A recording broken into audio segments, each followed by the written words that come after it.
I'm now going to go through all the current menu options on the system for a quick overview. You might not have access to everything here. If you see something that you'd want enabled for you, please create a ticket and we can possibly put it on for you. And also, if you want to remove items for some of your users who are confused or you don't want them to fiddle with it, please also create a ticket. We can probably do that for you as well. Also, keep in mind that more items might be added later on, and for those more advanced features and one of those items, please subscribe to our YouTube channel so that you can keep up to date with all of those. We're starting off with our homepage, where we've got our company logo. Your company might be there, not necessarily mine, but hey, we'll see how it goes. We've got, and that's the homepage. On the homepage, you've got a dashboard showing you a bit of an overview of some of your sites. It won't show you all the sites, but some of the sites it'll show you on your homepage.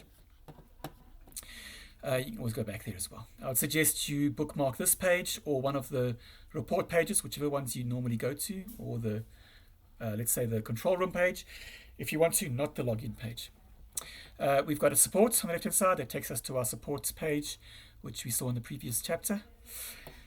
GuardSense is for those who are using the phone application, and that's where you can access it. So this can be accessed on the computer or on a phone. Keep in mind, most of what you see here is available on a cell phone. Both iOS, Android will work for this.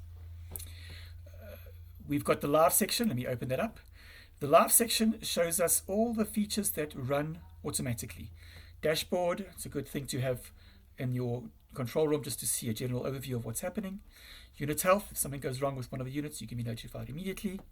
EOB, or our control room, it's electronic occurrence book. You can immediately act on things that happen in a live manner and respond to it and see lots of information on it, see other videos for that. Mapping, let's see, you can see on a map where the guards are, where your supervisors are, etc.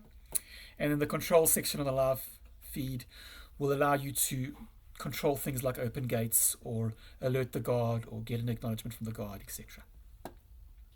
Admin section. In the user section, you can add and remove users or change the capabilities and access rights to those users.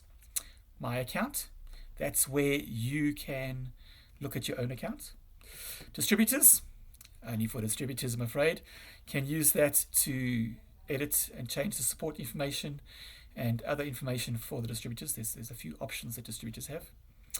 Support tickets, that's something if you want to look at your own support tickets. So if you have clients that are using the system and they're going to get support from you, you can then look at those support tickets here. Everything else is only for me, but we've also got the logout. If, for example, you're in a control room and you keep changing users, you would use that. Then we've got the report section. Report section shows all the reports. The ones to take note of, which we'll get to a little later on, are the site brief, detailed report, and overview. But there's lots more over here, and I would suggest playing with them, seeing how they work, and working with those reports. Experimental section keeps changing. We try to add new things in there so that you can play with it and see what's happening. Quick setup section.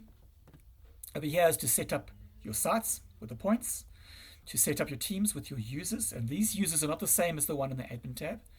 Admin tab has users that will have access to the system. The team groups over here are users that you are monitoring. They can be linked, but that's for another video again. Then we've got collection groups. This is where you're editing all your assets. So if you have firearms that are being monitored on the system or vehicles, you can check them out over here. Profiles, this is where you can add companies or split up your system with different profiles in the setup.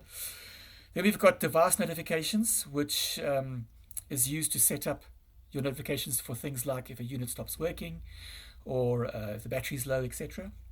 Shift notifications, so if you want to get notified, if you don't use the control room and you want to get notified for by telegram or email that someone failed to patrol or one of the other shift notifications, you can set that up over here. Shifts, that's to actually set up the shifts. So are the guards patrolling from 6 to 6, and is it every day or just in the evenings? That type of thing. You can set it up in shifts. Then we got the checklists. So if you're using our GuardSense application and the supervisor needs to look at checklists when he gets to site, this is where that gets set up. Notifications are more advanced notifications, and everything else here is pretty much more advanced functionality. And that is our menu system.